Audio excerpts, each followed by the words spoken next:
Atenção! Começa agora uma teleaula de História do Ensino Fundamental. Você vai assistir a teleaula de número 25. Bons estudos!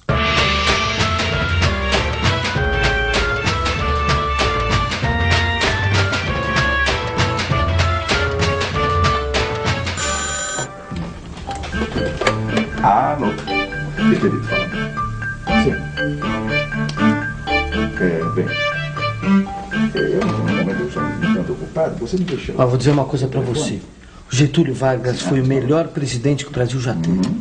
Papo furado. Pra mim, ele foi o maior ditador que o país já teve. É bem diferente. Que isso? Você nunca ouviu falar do pai dos pobres, não? Não.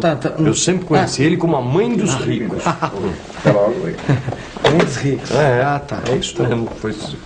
Pois não? Qual é o problema? Getúlio. Getúlio. O presidente. Ele foi ou não foi um bom presidente? Não foi não, né? Ou o senhor acha que foi? Bem, este é um trabalho que exige uma investigação rigorosa. Os senhores estão dispostos? Por mim? Por mim tá feito. Por mim também. Getúlio Vargas nasceu na cidade de São Borja, no Rio Grande do Sul.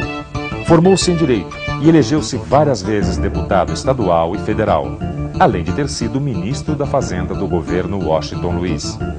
Em 1928, foi eleito para governar o Rio Grande do Sul e, em 1930, candidatou-se à presidência da República, quando foi derrotado em eleições fraudadas. Apesar disso, com a Revolução, que veio logo em seguida, chegou ao poder. Em 1934, foi escolhido presidente pela Assembleia Constituinte e, em 1937, tornou-se ditador através do golpe do Estado Novo. Foi deposto em 1945, mas voltou à presidência em 1950, eleito pelo voto popular. Getúlio Vargas não terminou seu mandato. Ele se suicidou no dia 24 de agosto de 1954. Nós estamos no Rio de Janeiro, antiga capital do Brasil. Ali naquele chafariz ficava o Palácio Monroe, sede do Senado. E bem pertinho, nesse obelisco, os correligionários gaúchos de Getúlio Vargas amarraram seus cavalos depois da vitória da Revolução de 1930. Desde então, muita coisa começou a mudar no Brasil. Apesar de toda essa euforia da vitória, as coisas não iam assim muito bem para Getúlio Vargas. As forças que apoiaram a Revolução de 30, como era de se esperar, disputavam intensamente o poder. Para se equilibrar nessa corda bamba, Getúlio Vargas começava a constituir um Estado forte e centralizado, que mudaria completamente toda a noção de cidadania do Brasil. Falando nisso, você sabe o que quer dizer cidadania? Deixa eu ver se alguém por aqui sabe. Deixa eu ver aqui com esse senhor. Por favor, você sabe o que quer dizer cidadania? Cidadania, para mim, é poder exercer um trabalho honesto e receber justamente por isso. Pessoa que mora na cidade, né? É o direito constitucional de todas as pessoas. Cidadania é você exercer os teus direitos de cidadão e seus deveres de cidadão.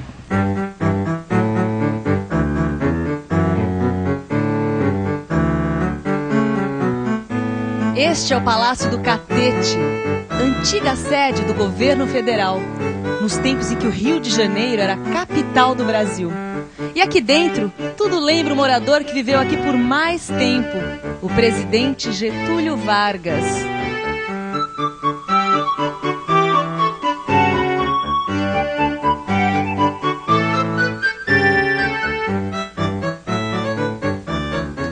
Pois foi com o pretexto de defender os direitos do povo que o governo Vargas criou as pastas, ou seja, o Ministério do Trabalho, da Indústria e Comércio e o Ministério da Educação e Saúde Pública. Tudo bem, mas no que a criação desses ministérios mudou a vida dos brasileiros? Isso que eu queria saber. No quê? Mudou e muito. Com o Ministério do Trabalho, pela primeira vez foram regulamentados o trabalho da mulher, do menor, da jornada de 8 horas de trabalho, que vale até hoje. Sim. E com isso o presidente viu a sua popularidade subir nas alturas, não foi isso? Menos a oligarquia paulista. Por quê? Porque eles queriam que o governo convocasse logo as eleições constituintes. E Vargas relutava em fazer isso. Mas peraí, e daí? Daí que explodiu em São Paulo a Revolução Constitucionalista de 32.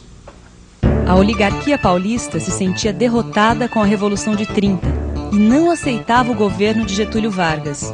O que estava em jogo era a ambição dos coronéis fazendeiros. Eles tinham governado o país por longos anos através de fraudes eleitorais durante a República das Oligarquias. Os industriais paulistas também queriam mais apoio à industrialização. E o povo queria o fim da carestia. A elite conseguiu mobilizar as forças populares descontentes para fazer o movimento chamado Revolução Constitucionalista de 32, que exigia uma nova Constituição para o país. Em questão de 3 meses depois, as tropas federais derrotam o movimento. Mesmo tendo saído vitorioso, Vargas foi obrigado a marcar eleições constituintes, eleições que pela primeira vez na história republicana do Brasil teriam voto secreto e obrigatório, com a presença da justiça eleitoral e do voto da mulher, mais um ganho na história da cidadania brasileira. Constituição de 34. Opa, deixa eu dar uma olhada aqui. Mas, afinal, o que essa Constituição tem de tão diferente das outras, hein? Olha aqui, ó. Tem coisas aqui que não tinham nenhuma outra, olha. Nacionalização das riquezas do subsolo e das quedas d'água. Mas não é só isso. Essa Constituição aqui estabeleceu também o salário mínimo, a jornada de 8 horas, as férias remuneradas e obrigatórias e a justiça do trabalho. Não falei pra vocês que ele era o pai dos pobres? Calma, calma, que ainda tem muita história pela frente. É ele que tá falando. A Constituição de 34 era uma verdadeira colcha de retalhos. Por isso, muita gente torceu o nariz para ela, inclusive o próprio presidente Vargas. Esse clima de descontentamento gerou uma mobilização popular nunca antes vista no país. Tinha gente conservadora que achava que os constituintes tinham ido longe demais. Já outras pessoas achavam que a Constituição tinha ido longe de menos. O movimento integralista e o movimento comunista ganhavam força no Brasil. Os integralistas, com seus uniformes verde escuro, pregavam as ideias fascistas que vinham da Europa. Eles formaram a Aliança Integralista Brasileira. Os comunistas, com suas bandeiras vermelhas, seguiam as ideias do comunismo implantado na ex-União Soviética em 1917. Eles ajudaram na criação de um movimento antifascista, formado também por setores democráticos e populares. Fascismo e comunismo, apesar de serem ideologias que pertencem a campos políticos extremos, elas têm alguma coisa muito em comum. Elas combateram, desde a sua origem, um mesmo inimigo: o Estado liberal, as ideias liberais, que de uma certa maneira foram responsáveis pela eclosão da Primeira Guerra Mundial e por aqueles milhares de mortos que se espalhavam por toda a Europa. As doutrinas do comunismo e do fascismo se distinguem. A doutrina do comunismo, muito embora combata o liberalismo e o Estado liberal, ela pretende acabar com as classes sociais da sociedade capitalista, impondo uma ditadura de tipo de partido único, cujo objetivo principal é o fim da propriedade privada e da propriedade individual do capital. No caso do fascismo, a pretensão é diferente. É uma adesão emocional em torno do Estado, profundamente autoritário, e esse sim, profundamente autoritário e interventor também, deverá controlar todos os passos e todas as ações que são desencadeadas dentro da sociedade. Mas esse clima de liberdade que o país respirava, onde todos podiam expressar suas ideias, fossem elas quais fossem, durou pouco. Em julho de 1935, a Aliança Nacional Libertadora foi colocada na ilegalidade. Para o governo, a aliança era subversiva. Ele achava que a Aliança Nacional Libertadora colocava em risco a ordem do país. Foi então que começaram as perseguições políticas. Mas o que será que os membros da aliança acharam dessas perseguições? Como será que eles reagiram? A gente sabe que os comunistas faziam parte da Aliança Nacional Libertadora, certo? Pois foram eles, os comunistas, que tentaram reagir à ilegalidade imposta pelo governo Vargas. Em novembro de 1935, sob a liderança do ex-tenentista Luiz Carlos Prestes, foi organizado um levante em Natal, Recife e Rio de Janeiro. Foi a chamada Intentona Comunista. Só que Prestes não imaginava que tinha, na verdade, tão poucos aliados dentro das Forças Armadas. Assim, rapidamente, o movimento foi derrotado pelo governo. A repressão que se seguiu foi violentíssima e provocou uma reação. Um pensamento anticomunista que duraria muito tempo no Brasil. E depois, hein? Como é que ficou, hein? Ficou que, apoiado nesse discurso anticomunista e no pavor da invasão vermelha, o governo solicitou ao Congresso, em 1936, que decretasse o estado de sítio e, logo depois, o estado de guerra. Ah, mas espera aí, os comunistas iam mesmo invadir o Brasil? É claro que não tinha invasão comunista nenhuma sendo planejada, mas este era o pretexto encontrado por Getúlio para conseguir cada vez mais poderes. E assim, aí dentro dos salões deste palácio, o presidente Vargas foi preparando o golpe de Estado de 37.